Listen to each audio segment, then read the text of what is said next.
Braking problems, collapsing walls, and poorly secured cabinets. We know about them all because KIRO Team 7 investigative reporter Chris Halsne just spent months analyzing hundreds of fatal luxury motorhome crashes, both nationwide and right here in the Pacific Northwest.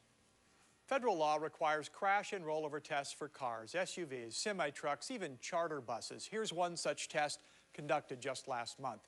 That explosion of glass and crunch of metal are tools that guide new safety improvements. Why then did KIRO Team 7 investigators discover some of the biggest, most expensive motorhomes on the road are exempt? Peggy Young loved to camp in her 28-foot motorhome. Husband Richard and dog Mitzi often all headed out together to the Washington coast. On the way home one day in 2005, Richard took the corner of an on-ramp a little fast and tipped the RV over. It crumpled, trapping him inside. We're looking at structural integrities. Yeah. And it looks to me like It was you a tipped mess, over the wasn't it? roof, the roof didn't hold up. I mean, No, all it is fiberglass.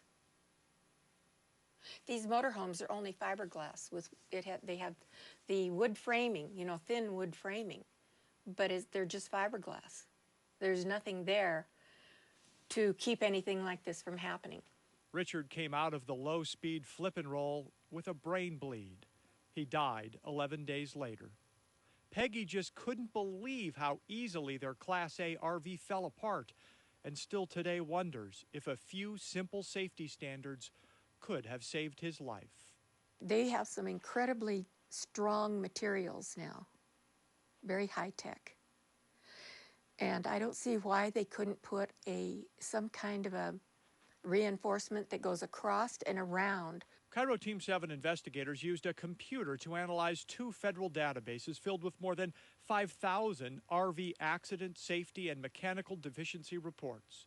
Summaries like, vehicle was coming around a curve and brakes failed, or 2 dead, hit tree at a slow rate of speed, 34 miles per hour. The occupant compartment disintegrated, and RV disintegrated, and only the chassis remained. They made the Class A motorhome stand out, and not in a good way. Class A's are defined by their flat nose front end, open seating, and tremendous length. You need to realize that when you drive a Class A motorhome, in case of an accident, you've increased greatly your risk of death, the driver and the passenger. JD Gallant has been called the Ralph Nader of motorhomes. He has investigated countless fatal RV crashes and authors a top-selling RV consumer buying guide. He says the government should start mandating front-end crash tests and stronger rollover protections if they want people to stop dying in these massive machines.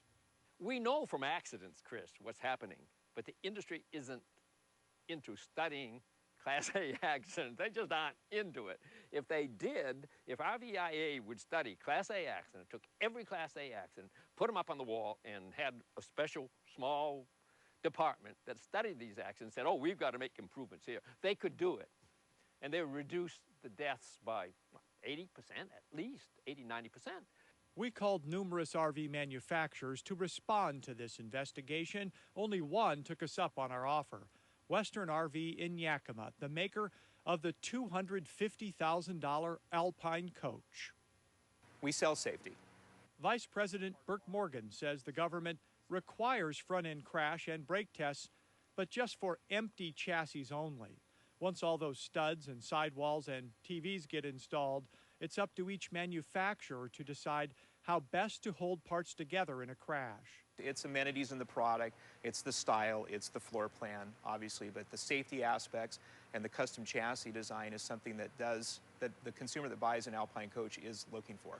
Consumers might not yet be ready to pay extra for those safety features, as 2 weeks after we shot this interview, Western RV closed its doors. Automotive safety engineer Keith Friedman says the costs of added safety measures are the real reason many RV makers are still choosing to use antiquated construction techniques.